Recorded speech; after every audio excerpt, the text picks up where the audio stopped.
Pourquoi passer à côté? Pourquoi lui imposer un programme? Alléluia. Prends ton temps, Seigneur. Prends ton temps, Seigneur Jésus. Alléluia. Alléluia. Alléluia. Le pasteur ne pourra jamais vous offrir ce que Dieu vous offre maintenant. Alléluia.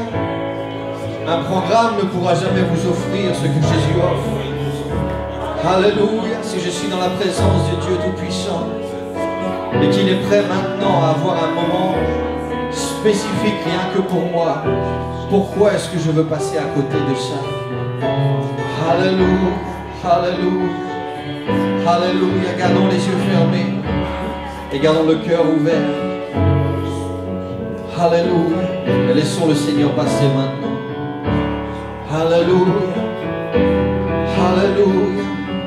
C'est un moment personnel entre vous et votre Père maintenant. Alléluia. Oublions nos frères et nos sœurs quelques instants. Alléluia. Je suis dans ta présence, mon Père. Je suis dans ta présence, Abba. Et j'ai besoin de toi pour moi-même. J'ai besoin de toi pour moi-même, Seigneur Jésus. Alléluia. Alléluia. J'ai besoin de toi, Papa. Alléluia. Alléluia. J'ai besoin de toi, Papa. Alléluia. Alléluia. Alléluia.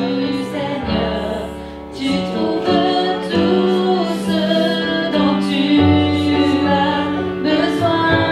Alléluia. Alléluia.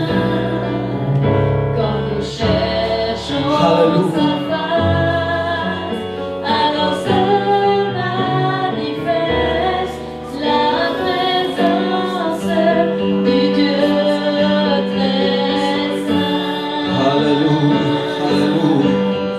Dans la présence du Seigneur, Dieu parle ce matin. dans la présence du Seigneur, Dieu te dit, je suis là pour toi. tout ce dont tu as besoin. Je suis là pour toi ce matin. De quoi est-ce que tu as envie? Nous cherchons sa face, Qu'est-ce qui est sur ton cœur? alors se manifeste De quoi est-ce que nous n'avons pas encore parlé tous les deux? du Dieu très saint. Quelles sont les choses que tu ne m'as pas encore confiées? Dans la présence du Seigneur, Je connais ton cœur. dans la présence du Seigneur, Je sais ce que tu caches. tout ce dont tu as besoin. Je sais ce qui te fait peur. Quand nous cherchons sa face, alors se manifeste la présence du Dieu très saint. Viens chez ton Père ce matin. Je dis merci Seigneur pour sa présence ce matin. Alléluia, c'est quelque chose de vraiment formidable et c'est directement en sujet avec la prédication dans laquelle nous allons aller directement. J'aimerais demander à ceux qui peuvent de se lever pour la lecture de la parole. Nous allons lire la méditation de cette semaine sur laquelle nous avons déjà travaillé jeudi pour ceux qui étaient là. Matthieu 11, versets 28 à 30, c'est Jésus qui dit « Venez à moi, vous tous qui êtes fatigués et chargés, je vous donnerai du repos. Prenez mon joug sur vous et recevez mes instructions, car je suis doux et humble de cœur, et vous trouverez du repos pour vos âmes. Car mon joug est doux et mon fardeau est léger. » Amen. J'aimerais qu'on puisse poser nos Bibles, prier que le Seigneur puisse toucher nos cœurs et en même temps prier pour notre pasteur qui est parti à l'église de Soigny ce matin. Il a été invité pour prêcher là-bas. Que le Seigneur loigne, que le Seigneur touche l'église et les bénisse abondamment et qu'il puisse bénir sa parole et les moments qui vont suivre ici. Merci Seigneur Jésus pour ce que tu as déjà fait, pour ta présence qui est là Seigneur Jésus. Nous ne voulons pas t'imposer un programme ni quoi que ce soit Seigneur. Nous voulons juste te demander Seigneur, continue ton travail. Continue ton travail dans les moments qui suivent, Seigneur Jésus. Prends le contrôle, Seigneur Jésus, du reste de cette réunion. Prends le contrôle de cette parole. Viens toucher nos cœurs, Seigneur, et qu'il se passe quelque chose dans chacune de nos vies ce matin. Bénis notre pasteur à Soigny, Seigneur Jésus. Bénis nos frères et nos sœurs là-bas qui ont faim, qui ont soif, qui ont besoin de toi, Seigneur. Je prie que tu utilises notre pasteur comme un outil pour ta gloire, Seigneur Jésus. Pas seulement pour notre église, Seigneur Jésus, mais que tu puisses l'utiliser pour toucher les cœurs, pour apporter la parole, Seigneur, dont les gens ont faim, pour apporter la réponse aux questions questions que l'Église se pose, Seigneur Jésus. Alléluia. Utilise-le, Seigneur Jésus, comme un outil puissant, comme un outil pour ta gloire, Seigneur Jésus. Alléluia, pour toucher les cœurs, pour les bénir et les guérir, au nom de Jésus-Christ. Amen. Amen. Alléluia. Vous pouvez vous asseoir, que Dieu vous bénisse. Alléluia. Alléluia. Ce verset est un verset très connu. Alléluia. Et on parle très souvent, pour ceux qui étaient là jeudi, vous êtes dispensés des 15 premières minutes de la prédication. Alléluia. C'est pas une raison pour partir. On parle beaucoup de l'aspect du fardeau dans nos églises et on parle beaucoup moins du joug. Je pense que j'avais déjà prêché une fois dessus, donc ce sera un rappel pour ceux qui connaissent déjà un petit peu. Mais je sais que dans l'église, on parle énormément de fardeau. On dit qu'il faut se décharger sur Jésus-Christ de tous nos soucis. Et tout ça sont des choses qui sont tout à fait vraies. Mais paradoxalement, alors qu'on parle beaucoup de fardeau et de la libération du fardeau dans nos églises, on parle assez peu de joug. Ça, c'est quelque chose sur lequel on insiste un petit peu moins. Et il y a des choses, si on découvre ce verset ou si on étudie ce verset, il peut y avoir une apparente contradiction dans le fait que Jésus nous dit dans un verset que si nous sommes fatigués et chargés, que nous avons déjà des choses sur les épaules, il faut aller chez lui. Donc on suppose donc que ce que Jésus va faire, c'est enlever ce qu'il y a sur nos épaules. Et ce que Jésus nous propose à la place, c'est de mettre autre chose sur nos épaules. Soi-disant pour nous libérer, pour nous alléger. À quoi ça sert d'aller chez Jésus pour se décharger si on sait que sa solution à lui, ça va être de nous donner autre chose? Alors ça n'est pas une libération. Il y a quelque chose d'autre qu'il faut comprendre. Prenez mon joug sur vous et vous trouverez du repos. Car mon joug est doux et mon fardeau est léger. Si c'est un fardeau léger, autant pas en donner. Si c'est pour me dire, voilà, tu peux prendre le sac, mais il n'y a presque rien dedans, bah, ne me donne pas de sac à ce moment-là. Quel est l'intérêt? Pourquoi est-ce que je dois donner un fardeau à Jésus si lui va m'en rendre un autre, même s'il est plus léger? Ça reste un fardeau, ça ne répond pas à ma prière. Lorsque je dis au Seigneur, Seigneur, je veux me décharger sur toi de tous mes soucis. Ben ok, je te décharge de mes soucis, mais toi tu me charges avec autre chose. C'est une prière qui n'a aucun sens. Si on part du principe que Dieu ne nous donne qu'un fardeau, mais Dieu nous donne un joug. Qu'est-ce qu'un joug? Ceci est un joug. Le joug, c'est un outil qui est utilisé beaucoup en agriculture. C'est quelque chose qui est utilisé pour lier des animaux. Lorsque vous devez, par exemple, commencer à travailler un champ, si vous prenez vos animaux, que vous les liez simplement avec une corde et que vous leur demandez d'avancer, vous avez beaucoup de chances qu'après 50 mètres, vos animaux vont commencer à partir n'importe où, ils vont commencer à piétiner le champ, vos lignes ne seront pas droites et vous aurez un champ qui ne ressemble à rien. Avec ce système, le système de joug, ça permet simplement de laisser, voilà, de mettre vos animaux, de lier les animaux pour être sûr qu'ils soient bien connectés et qu'ils avancent dans la même direction. Qu'ils aillent tous les deux au même endroit. Et que si un commence à tirer d'un côté, le joug va tirer et l'autre animal va commencer à suivre. Donc lorsque Jésus me demande de décharger mon fardeau et de prendre son joug, ce qu'il explique, c'est que le fardeau qui moi me laisse sur place, qui moi me rend lourd et qui m'empêche justement d'avancer, je dois donner ça au Seigneur et je dois le remplacer par ceci. Ça n'est pas un poids sur mes épaules. Ça, c'est quelque chose qui va me lier au Seigneur. Ce que Dieu demande lorsqu'il dit « Prenez mon joug », ce que Dieu demande, ce qu'il dit, c'est « Venez faire équipe avec moi ». Il dit « Je sais que pour l'instant, vous êtes tout seul, que vous avez un poids sur les épaules et que vous êtes enfoncé dans la terre, que vous n'arrivez pas à avancer. Ce que je veux vous offrir à la place, c'est un travail d'équipe.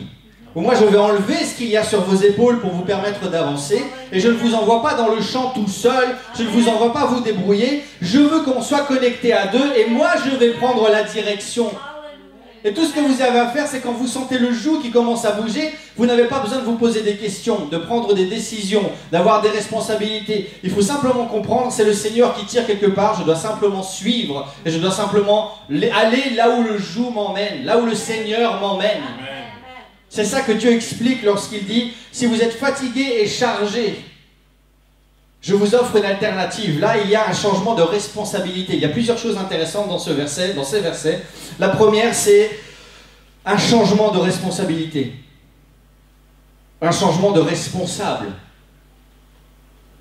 Si je suis chargé et fatigué, c'est pas seulement ça qu'il y a dans le sac, mais c'est aussi parce que dans ce sac, il n'y a qu'une personne qui prend des décisions et cette personne, c'est moi. C'est parce que je gère ma vie et je dois décider ce que je vais faire de moi, ce que je vais faire avec ma femme, ce que je vais faire avec mes enfants, ce que je vais faire de mon travail, ce que je vais faire de mes finances, est-ce que je vais aller en vacances, est-ce que la voiture sera payée, qu'est-ce que je dois faire. Ce sont toutes des questions que je me pose, auxquelles je dois trouver une solution. S'il n'y a pas de solution, alors c'est un poids qui reste sur mon esprit, que je vais repousser à demain. Et parfois j'utilise même des versets en disant « à chaque jour suffit sa peine, je m'en occuperai demain ». C'est biblique, mais c'est à moitié biblique. Et une demi-vérité, ça reste et ça restera toujours un mensonge. J'ai besoin de comprendre tout ce que la Bible essaye de m'expliquer. Ça ne sert à rien de vouloir essayer de justifier mes erreurs en prenant certains versets de la Bible et pas les autres. Et il y a ce sac qui me charge et où je dois trouver toutes les solutions. Et là, Jésus, la première alternative qu'il me propose, c'est de dire, tu n'as plus besoin de gérer ta vie, je peux le faire pour toi. Tu n'as plus besoin, et ça, il faut bien comprendre que ça n'est pas de la négligence. Si on décide de faire ces choses, ça n'est pas dire, Seigneur, tu sais quoi, tiens, moi j'ai trop dans mon sac, débrouille-toi avec, c'est plus mon problème. Ça, c'est de la négligence et du manque de respect envers le Seigneur. C'est comme taper dans le sac en disant, débrouille-toi. C'est un manque de respect total. C'est ce que le Seigneur demande, mais pas dans cette attitude-là. Il ne demande pas de la négligence, il demande de la foi et de la confiance. Ce que le Seigneur propose en disant, si tu veux me donner ton sac et si tu veux te mettre sous mon joug, alors c'est pas simplement fermer les yeux et me suivre aveuglément. C'est à partir du moment où tu fais ce choix, alors tu mets ta foi en action et tu reconnais que Seigneur, mon sac est plein et moi j'arrive pas, je sais que toi tu vas y arriver. Et je veux te faire confiance, et c'est là que c'est important de garder ces traces de notre relation avec le Seigneur, parce qu'on se souvient de tout ce que le Seigneur a déjà fait, de toutes ces prières auxquelles il a déjà répondu, et on peut se servir de ça pour dire au Seigneur, je sais que tu peux le faire, parce que tu l'as déjà fait là, là, là et là. Alors je veux recommencer, Seigneur Jésus, je prends mon sac, je te le donne, je te fais confiance. Et ensuite se mettre sous ce joug, ça n'est pas de l'esclavage, ça ne sont pas des menottes. Se mettre sous ce joug, c'est simplement, au lieu d'être tout seul, enlisé, c'est décider de commencer à faire un travail d'équipe. Et maintenant de demander au Seigneur, ok Seigneur, où est-ce qu'on va maintenant? C'est laisser au Seigneur la place de capitaine. Et lui maintenant va commencer à pousser, lui maintenant va commencer à donner une direction. Et dès que je sens dans ma vie qu'il y a un mouvement qui commence à se créer, qu'il y a une porte qui va commencer à s'ouvrir, qu'il y a des opportunités qui commencent à arriver, alors c'est parce que le Seigneur commence à pousser le joug. C'est parce que le Seigneur commence à donner une direction. Et tout ce que j'ai à faire, c'est de rentrer dans cette porte, de saisir ces opportunités. Là, je n'ai plus besoin de me demander comment je vais faire, qui je dois aller voir. Ce sont des choses qui ont commencé à se passer d'elles-mêmes parce que ce n'est plus moi qui dois trouver des solutions. C'est le Seigneur maintenant qui ouvre les portes, qui ferme les portes. Et moi, je prends cette paix dont on a parlé toute la matinée. Je peux marcher dans la paix maintenant, même si je n'ai pas forcément toutes les solutions, ni toutes les réponses que je cherche. Je sais que maintenant, toutes ces choses ont été soulevées de mes épaules et elles ont été transférées sur les épaules du Seigneur. Et l'une après l'autre, il marche, il ouvre mon sac en disant pour ça, maintenant c'est le moment. Il donne un mouvement et ma vie change. Il marche encore un peu, il ouvre mon sac, il dit maintenant pour ça, c'est le moment. Il ouvre une porte et marche un peu, je sens ce mouvement dans ma vie et ma vie change. Vous comprenez la différence? Jésus ne propose pas de m'alourdir encore. Il propose de s'occuper de ma vie et de devenir le pilote de ma vie. Et la première chose qui doit changer si j'accepte ce joug de la part du Seigneur, la première chose qui doit changer, c'est la responsabilité. C'est de remettre cette foi et cette confiance tous les matins dans le Seigneur en disant « Seigneur, je ne sais pas si c'est aujourd'hui que tu vas ouvrir mon sac et que tu vas commencer à t'occuper.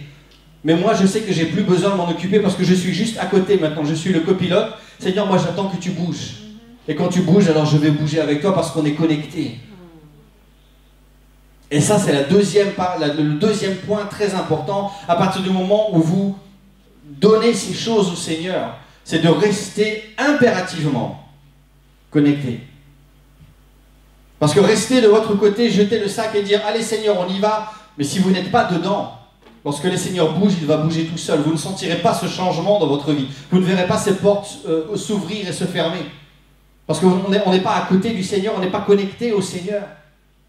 Lorsque le Seigneur, c'est tellement profond, lorsque le Seigneur dit « Venez à moi et prenez mon joug », il demande beaucoup plus que ça, il demande, comme on l'a vu, de la confiance, de la foi. Et il demande aussi maintenant un travail d'équipe. C'est-à-dire, il dit « J'ai besoin que tu restes à côté maintenant. J'ai besoin que tu restes lié, parce que ça n'est pas de l'esclavage, ça n'est pas le Seigneur qui dit « Maintenant tu fais ce que je te dis ». C'est moi qui me place dans ce joug, et si je n'ai plus envie, c'est moi qui sors de ce joug. Pour pouvoir sentir le mouvement du Seigneur, j'ai besoin d'être toujours connecté au Seigneur. J'ai besoin d'être à côté de lui au moment où lui agit. Ça veut dire que même si il va y avoir un moment de flottement dans cette transition, à partir du moment où je me décharge sur lui de mes soucis, il va y avoir un moment creux entre le moment où j'ai cette paix parce que je sais qu'il a pris mon sac et le moment où il va commencer à travailler. Il va y avoir un moment, et comprenez-moi bien, où il ne va rien se passer. Où j'ai la paix, mon esprit est tranquille, mais j'ai aucune réponse et j'ai aucune solution. Et ça ne veut pas dire que Dieu n'est pas là. Dieu, il est là, il est prêt, il est dans le joug, il a mon sac. Amen. Et il a déjà toutes les réponses. Il tient ma vie du début jusqu'à la fin. Il est prêt. Mais il va y avoir ce creux où j'ai l'impression que, ok Seigneur, j'ai mis ma foi en action, je te fais confiance, et il ne se passe rien là. Est-ce que j'ai fait une erreur? Est-ce que vraiment tu as appris? Il y aura ce moment de doute. Cette période bizarre, où on a la paix du Seigneur, mais on n'a pas les réponses du Seigneur. C'est parce qu'il doit y avoir ce moment où je dois me placer sous le joug, dire, ok Seigneur, maintenant, on y va, fais ce que tu veux. Pilote automatique. Et là, le Seigneur va dire, ok, ça j'apprécie. Et là, il va pouvoir commencer à travailler, il va pouvoir commencer à marcher. Et je dis marcher, c'est très important. Parce que être sous le joug du Seigneur, ça n'est pas simplement... ça comprend tout ce qu'on vient d'expliquer, mais c'est plus que ça.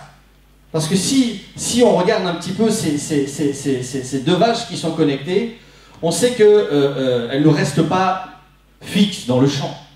On sait qu'elles sont là et qu'elles sont mobiles, elles avancent. Et quand on les regarde, on a presque l'impression qu'elles sont en train de discuter. On ne sait pas, ben oui, on ne sait pas trop ce qu'elles pourraient être en train de se dire, mais elles sont là, elles avancent, et elles sont en train de parler pendant qu'elles avancent. Alors je ne sais pas ce qu'elles peuvent se dire, je ne parle pas à la vache, mais il y a quelque chose qui se passe, en plus. À partir du moment où je décide de me placer sous le joug du Seigneur, c'est pas simplement d'être passif, d'attendre que le Seigneur agisse, et alors moi je dois répondre pour ne pas rester en arrière. Il y a quelque chose, à partir du moment où le Seigneur donne un mouvement, il y a quelque chose qui se passe. Il y a un moment, propice, où j'avance avec le Seigneur, et il ne va pas commencer tout de suite à ouvrir toutes les portes, et à avancer, et à travailler mon sac. Mais pendant ce moment où on marche, un jour, 2 jours, une semaine, ce moment creux, où je fais confiance au Seigneur, mais il n'y a pas encore de réponse de sa part, il n'y a pas encore de porte ouverte, je n'ai pas encore de solution. Il y a ce moment de marche, où je reste fidèle, où je reste connecté, et c'est ce moment spécifiquement que Dieu aime, et que Dieu choisit pour commencer à parler. Commencer à expliquer en disant, je suis content qu'on soit enfin un petit peu tous les deux, parce qu'avant tu étais là-bas tout seul au milieu du champ, je t'envoyais des choses, mais tu étais tellement occupé avec ton sac, que tu n'avais pas de temps pour les comprendre, pour les écouter, tu n'étais pas ouvert, tu n'avais pas d'espace, tu n'avais pas de temps. Maintenant, je suis content qu'on soit enfin tous les deux en train de marcher un peu parce qu'il y a des choses que je voudrais bien t'expliquer. Il y a des choses dont j'ai envie de parler avec toi depuis tellement longtemps. Avant qu'on s'occupe de ton sac, avant qu'on s'occupe de tes problèmes, maintenant qu'on est enfin un petit peu à deux, maintenant qu'on est tous les deux tranquilles, côte à côte, et qu'on commence à marcher. Maintenant, j'ai enfin un peu de temps dans ta vie. Tu me consacres enfin un peu de temps. Et ce moment creux, c'est ce moment sous ce joug, où justement on en a déjà parlé. C'est pour ça que Dieu d'abord prend mon sac et me donne sa paix. Pourquoi? Parce que ça crée l'espace dans mon cœur et dans mon esprit dont j'ai besoin pour que maintenant il puisse parler et que je puisse enfin avoir le temps et l'espace pour l'écouter. Tout ça, ça se passe sous le joug du Seigneur. Et j'insiste bien, pas sous le fardeau du Seigneur. Et c'est pour ça qu'il insiste, parce que quand nous on parle de fardeau, on pense à ce poids qui nous écrase. Et c'est pour ça que spécifiquement il a dit, mon fardeau, il est léger. Mon joug, il ne fait pas mal à la nuque. Il a dit, il est doux. Il ne fait pas mal à la nuque. Il ne t'empêche pas de te dresser. Ça n'est pas quelque chose que Dieu met sur notre nuque ou sur notre épaule pour nous garder courbés, pour nous garder pliés comme ça. Mon joug est doux, tu peux le mettre et il ne te fera pas mal. Mon fardeau, tu peux le prendre, tu ne sentiras rien. Pourquoi? Parce que c'est le Seigneur qui gère. Ce n'est pas moi qui mets tout ce poids sur mes épaules, ce poids de décision, ce poids de transition. Tout ça, c'est le Seigneur qui le gère. Et c'est pour ça que je peux rester sous son joug. Parce qu'alors j'ai sa paix, je marche avec la paix dans le cœur. Et ça, je peux dire amen, ça fait du bien, mes frères et sœurs, de pouvoir marcher un peu avec la paix du cœur, même si la vie n'est pas complètement, même si la vie n'est pas facile, même si on n'a pas toutes les réponses, pouvoir se lever le matin en disant, Seigneur, je sais que je n'ai pas toutes les réponses, mais je me sens bien dans mon cœur. Je me sens bien parce que j'ai ta paix, je suis tranquille et je sais que tu vas t'occuper. C'est quelque chose de tellement précieux, mes frères et sœurs, quelque chose qui fait tellement de bien.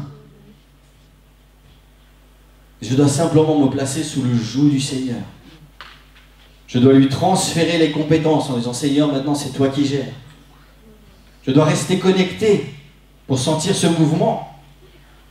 Lorsqu'il commence à bouger dans ma vie, alors je dois pouvoir accepter ce moment où on va pouvoir marcher un peu et on va pouvoir parler un petit peu.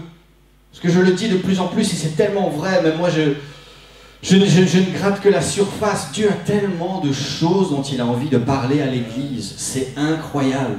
C'est incroyable. Mais Dieu ne peut pas parce que lorsque lui marche, il n'y a personne de l'autre côté du joug. Il n'y a personne à qui il peut parler, à qui il peut expliquer, à qui il peut révéler des choses. Dieu a tellement envie de se révéler, d'expliquer les profondeurs et la richesse de qui il est, de ce qu'il veut faire. Mais il a tellement de mal à trouver des enfants qui n'ont pas de sac plein. Seigneur, attends, parce que j'ai mon sac. Quand j'aurai vidé mon sac, alors je prendrai 5 minutes pour toi dans la prière pour que tu m'expliques certaines choses.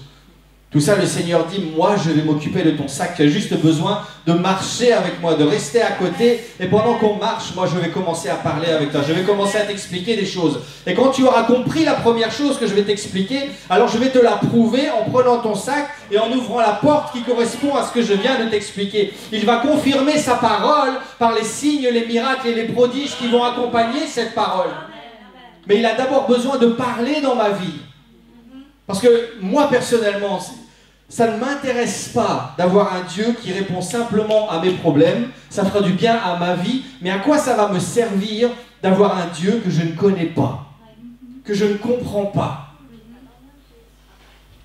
Il y a cette question qui revient tellement souvent dans mon esprit. Nous, les chrétiens, nous nous vantons, et c'est la vérité, mais nous nous vantons de posséder un Dieu qui est tellement fort, un super-héros. Je me disais, si Dieu nous donnait à nous, pendant une journée, ses pouvoirs, qu'est-ce qu'on en ferait dans notre vie? On en ferait autre chose que ce qu'on a maintenant. Si nous, on avait ces pouvoirs, ah oui, alors Seigneur, mon compte en banque, mon travail, mes amis, je bénirais tout le monde, et le monde serait parfait. Si moi, je le faisais. Et je sers un Dieu qui fait exactement la même chose, qui est capable de faire la même chose, qui est capable de faire même bien plus que ce que moi je pourrais faire dans ma vie, que ce que je pourrais imaginer faire dans ma vie. Et pourtant ce Dieu-là, je ne m'en sers pas. Ou je m'en sers tellement peu. Je vis avec Superman. Avec un super Dieu. Et j'ai l'impression que ça ne m'intéresse pas. Je vais chez Superman, je vais chez Super Dieu quand moi j'ai un problème. Et j'ai des promesses. Dieu qui dit, je peux bouger les montagnes, je peux ressusciter les morts, je peux donner la vie, je peux faire plein de trucs. Il y a dans mon chapitre préféré dans toute la Bible, c'est 2 Samuel 22. Vous pouvez le retrouver aussi dans Psaume, je pense que c'est Psaume 18. Vous le retrouvez dans 2 Samuel, dans le livre historique. Et vous le retrouvez dans le psaume en tant que cantique de David. Et si vous lisez ce chapitre, Dieu explique que lorsque ses enfants ont crié à lui, il a été tellement furieux parce que quelqu'un s'est attaqué à ses enfants qu'il a plié les cieux quand il est passé à travers pour venir délivrer ses enfants. Imaginez la couche, c'est inimaginable, physiquement c'est impossible, mais la Bible me dit que Dieu peut plier la couche atmosphérique et passer à travers juste pour venir me secourir moi. Juste parce que moi j'ai crié en disant Seigneur, j'ai un problème. Il va plier la couche atmosphérique et il va passer à travers juste pour venir me chercher. C'est 2 Samuel 22, c'est dedans. C'est dedans. Et ce Dieu-là, je ne le connais pas. Je sais pas. On le met en boîte. On le sort le dimanche, on le sort le jeudi. On le sort un peu quand notre vie va bien, alors on prie un peu plus à la maison le matin. Et on sert un super Dieu. Et comprenez bien ce que je dis, on ne l'utilise pas. On ne se sert pas de Dieu, on ne manipule pas Dieu. Mais Dieu est prêt, Dieu est disponible. Combien de fois dans l'Ancien Testament, il a dit, je cherche un homme, je cherche quelqu'un. J'ai toutes ces ressources, toute cette puissance, tout ce potentiel. Et Dieu, je ne vais pas dire qu'il est vantard, mais Dieu n'attend qu'une seule chose, c'est de pouvoir se prouver. C'est pour ça qu'il dit « Ma parole sera accompagnée de signes, de prodiges et des miracles. » Parce que des philosophies, le monde en est plein. Mais qu'est-ce qui se passe après la parole? Qu'est-ce qui se passe après la théorie? Qu'est-ce qui se passe après avoir entendu un message? On retrouve ça dans le livre des Actes, lorsqu'ils ont essayé de condamner et de faire taire les apôtres. Un homme sage a dit « Si c'est une philosophie, il ne se passera rien après la parole. » Ils ont dit « Laissez ces hommes aller. » Si c'est juste un discours, il y en a eu tellement d'autres avant, et il y en aura tellement d'autres après. Des gens qui viennent avec du blabla, je peux faire, je suis. Et puis une fois que la parole est terminée, ils disent, mais cet homme a dit, Gamaliel, si ça vient de Dieu, vous ne pourrez pas les arrêter. Ne prenez pas le risque d'avoir combattu, pas contre ces hommes, mais contre Dieu. Parce que si vraiment c'est la vérité, alors il peut et il doit se passer quelque chose. Dieu doit confirmer sa parole. Parce que Dieu n'est pas un homme pour mentir. Dieu ne peut pas faire des promesses et ne pas tenir ses promesses. Il ne peut pas me dire qu'il va me guérir et me regarder dans le pétrin quand je suis malade. Il ne peut pas me dire qu'il va prendre soin de mon sac et me regarder rester dans la misère et gérer les affaires toute seule. Il doit y avoir une réaction et Dieu veut nous montrer cette réaction. Dieu est tellement impatient, Église. Et c'est pour ça que parfois, volontairement, il crée des opportunités.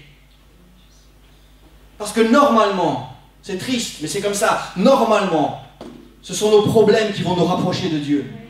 C'est parce que ça ne va pas qu'on se rappelle qu'on a un Dieu et qu'on doit aller le prier et qu'on le voit en disant « Papa, ça va pas ». Alors que lui nous attend sous le joug quand tout ira bien, quand j'aurai la paix, quand lui va s'occuper. C'est ça la relation que lui veut, c'est ça la relation que lui cherche. Mais moi je suis de l'autre côté, je préfère ce qu'il y a dans mon sac et de temps en temps, quand vraiment le sac est trop lourd, alors je me souviens que j'ai un super Dieu. On raisonne de deux manières tellement différentes. Je vais chercher des miettes chez Dieu en disant « Paye-moi une facture ». Alors que Dieu dit, si tu te souviens bien, le créateur de la terre, c'est moi. Et dans les sous-sols de la terre, moi, je crée de l'or. Je crée de l'or.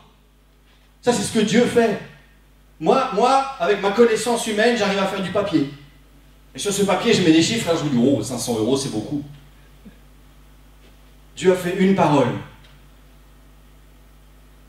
Et il en fut ainsi. Et il y a des lingots d'or, des diamants dans le sol. Ça, c'est ce que Dieu fait. Ça, c'est ce qu'il y a dans les stocks de Dieu. C'est ce que lui est prêt à faire. Et c'est ça qu'il essaye de nous expliquer, si on peut simplement se placer sous son joug.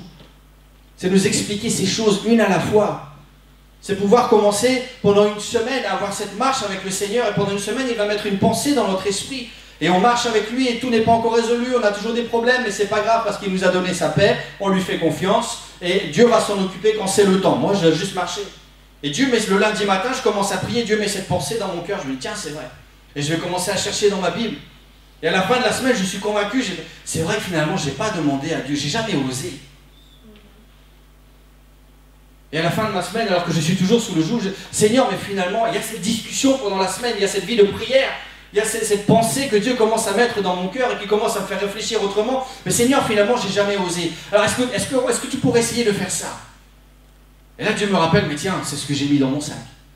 Et maintenant que Dieu a parlé, et maintenant qu'il a mis quelque chose dans mon cœur que j'ai compris à travers cette semaine où on a marché ensemble et où on a parlé ensemble, alors maintenant Dieu peut sortir ce truc de mon sac et me dire, maintenant j'ai parlé, regarde, maintenant je confirme, porte ouverte. Amen. Amen. Tout ça, ça se passe sous le joug. Et le dernier aspect que je voudrais développer ce matin, c'est que pour l'instant, c'est déjà quelque chose de très important, mais tout ceci, tous ces aspects du joug, le fait de faire confiance à Dieu, de lui remettre mon sac, de lui laisser la foi, de marcher avec lui, de rester en contact, de lui donner de la place pour qu'il puisse travailler, de le laisser me prouver et confirmer sa parole en agissant dans ma vie. Toutes ces choses ne font que concerner une personne, moi. Dans l'Esprit de Dieu, il y a quelque chose d'autre. Lorsqu'on parle du joug, on retrouve ici ces deux animaux, on retrouve toujours le joug qui est au milieu. Mais vous voyez qu'il y a autre chose de connecté au joug derrière. Il y a un outil pour travailler la terre. Il y a une troisième personne qui tout à coup est incluse dans cette marche. Parce que dans le fond de la pensée de Dieu, lorsqu'il me dit « Prends mon joug », il y a toutes ces choses que j'ai besoin de faire pour développer ma relation avec lui. Mais dans sa pensée à lui, Dieu va encore plus loin en disant « Parce que tu seras sous mon joug, parce que tu vas rester fidèle, parce que tu vas rester connecté, je vais pouvoir me servir de notre relation pour faire travailler la terre de quelqu'un d'autre. » Il y a une troisième personne qui n'est pas sous le joug, qui marche derrière, qui n'a pas toute la relation que nous on a, qui ne comprend pas toutes les révélations que je suis en train de te transmettre, mais parce que tu as décidé d'être fidèle, parce que tu es sous mon joug, parce que tu marches avec moi, parce que tu me permets de parler dans ta vie, alors toutes ces choses que je construis dans ta vie, toutes ces choses que je mets dans ta coupe jusqu'à ce qu'elles débordent, je vais pouvoir m'en servir comme outil pour bénir la vie de quelqu'un d'autre, pour faire de toi quelqu'un avec une influence. Quelqu'un qui sera contagieux. Si vous ne mettez pas de joug sur ces deux animaux, vous ne pouvez pas mettre l'outil non plus. Si les deux animaux ne sont pas deux ou plus, ça peut se faire avec plus. Là, on part sur le principe que le troupeau, c'est l'église. Je n'ai pas le temps de développer tout ça. Mais si les deux animaux ne sont pas connectés, aucun outil ne peut être utilisé pour travailler la terre.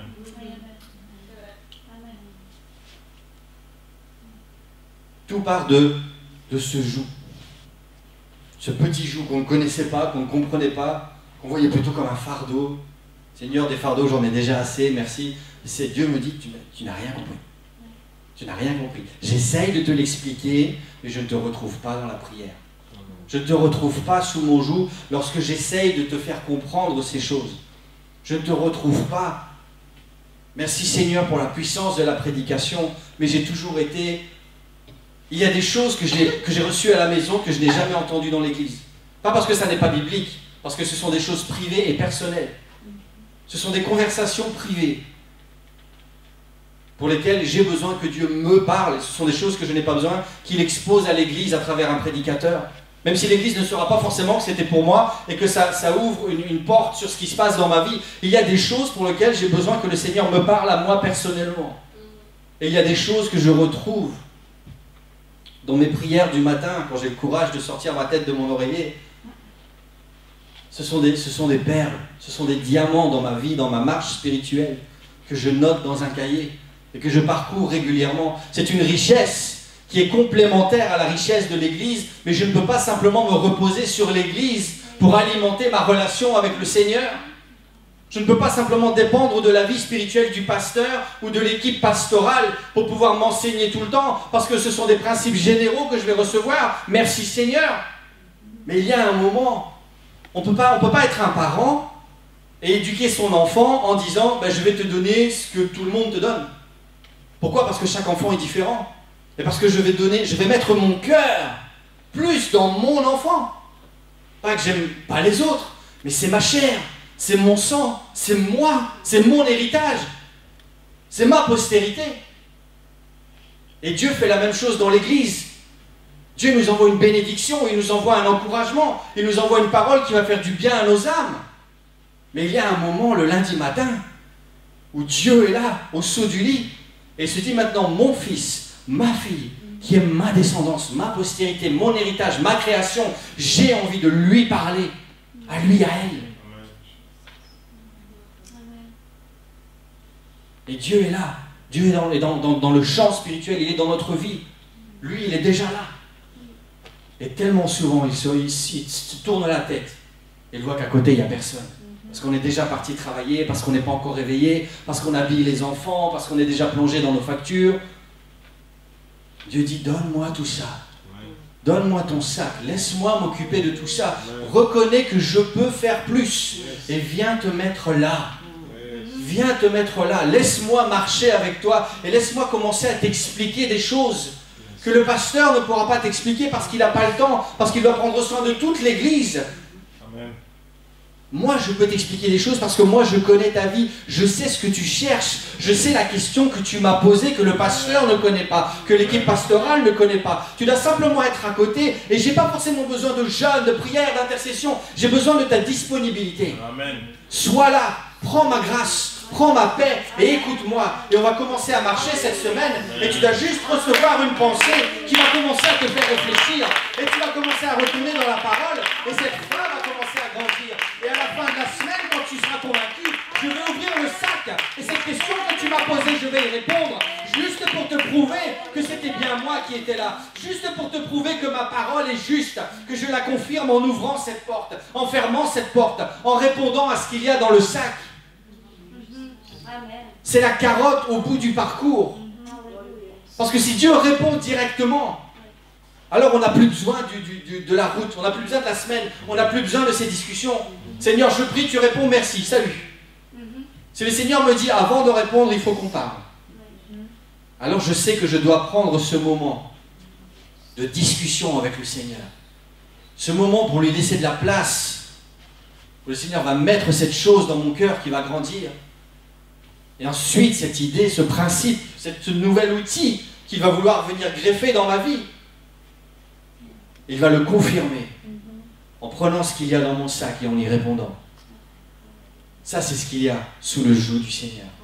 Ça n'est pas un poids, ça n'est pas un fardeau. C'est justement une grâce et une paix divine. Et en plus de tout ça, c'est une école. Là, sous le joug du Seigneur, c'est là que je commence à découvrir mon super Dieu.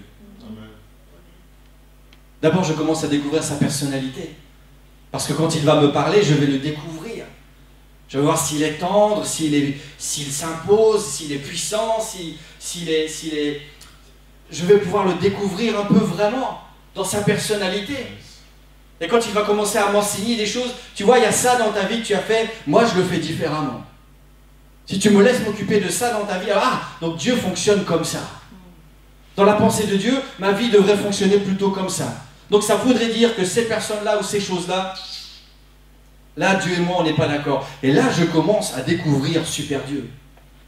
Là je commence à découvrir ce Dieu que je chante, ce Dieu qui se cache derrière mon nom de chrétien. Qui est-ce? J'avais déjà prêché il y a longtemps, si mon épouse ne m'avait jamais vu, mais que tous les mois je lui envoyais un chèque de 5 000 € signé Romain Noroy. Alors vous pourrez aller la voir dans la rue en disant « Ah, Romain c'est qui ?» « Oh, Romain, super, c'est quelqu'un de formidable, incroyable !» Et puis après, moi je vais la croiser dans la rue, elle ne saura jamais que c'est moi. Dans sa tête, je serais quelqu'un de super, mais face à face, elle me dirait « Alors quel est l'intérêt d'avoir un super Dieu, d'avoir quelqu'un de super dans ma vie, si je ne sais même pas qui il est, si je ne connais pas sa personnalité, si je ne reconnais pas sa voix, si je ne sais pas comment il pense, comment il raisonne. » Et toutes ces choses, il ne s'attend pas, et c'est vraiment une illusion d'espérer ou de croire que tous les pasteurs, les missionnaires, tous les grands hommes de Dieu sont allés se coucher un soir, et Dieu est arrivé avec sa parole, bam, il a mis un coup sur leur tête, et le lendemain matin, révélation divine, tout compris. C'est une illusion totale. Chaque homme, chaque femme de Dieu, qu'il marche depuis 10 jours ou 10 ans avec le Seigneur, font la même chose tous les matins. On se lève, on se met sous le joug du Seigneur. On demande au Seigneur, qu'est-ce qu'on fait aujourd'hui, Seigneur? Et le Seigneur dirige. Le Seigneur ouvre des portes et surtout, le Seigneur parle. Le Seigneur parle. Il y a une pensée puissante dans cette femme qui était atteinte d'une perte de sang. Je vais terminer là-dessus. La raison pour laquelle cette femme a traversé la foule et qu'elle a touché le bord du vêtement de Jésus, c'est parce que toute la foule était occupée avec les mains du Seigneur et qu'il n'y avait personne à ses pieds.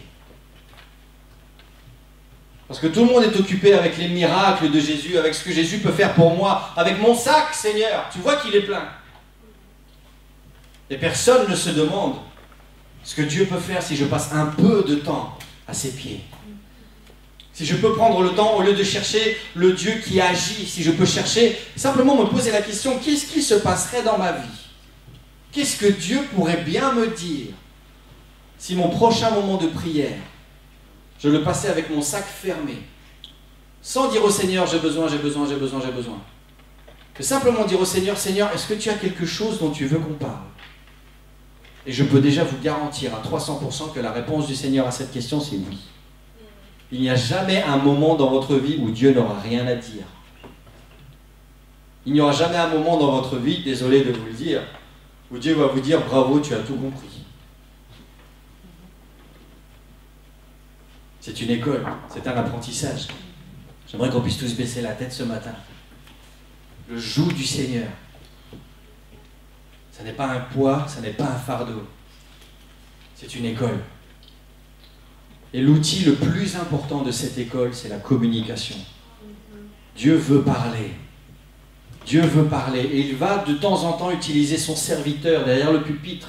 Il va utiliser la famille, il va utiliser quelqu'un dans un coup de téléphone, il va utiliser un collègue, une situation au travail. Dieu peut faire ces choses et Dieu fait ces choses de temps en temps. Mais s'il le fait une fois dans une prédication, dans un collègue, dans la famille, je vous garantis qu'il va le faire 10 fois dans vos discussions personnelles, dans vos conversations avec le Seigneur. Il y a une richesse énorme dans vos conversations personnelles avec le Seigneur. Et ces conversations, ces choses qu'il va vous dire à la maison, il va les confirmer lorsque vous viendrez à l'église, en vous utilisant dans votre louange, dans votre adoration, dans votre intercession, dans la réunion de prière. C'est comme ça que Dieu veut travailler. Dieu parle à l'église, mais il ne parle pas seulement dans l'église. Tu dois simplement me placer sous son joug. Simplement dire, Seigneur, ok, prends le contrôle maintenant. Moi, j'ai juste besoin de ta paix. Et le Seigneur a déjà commencé à la donner ce matin.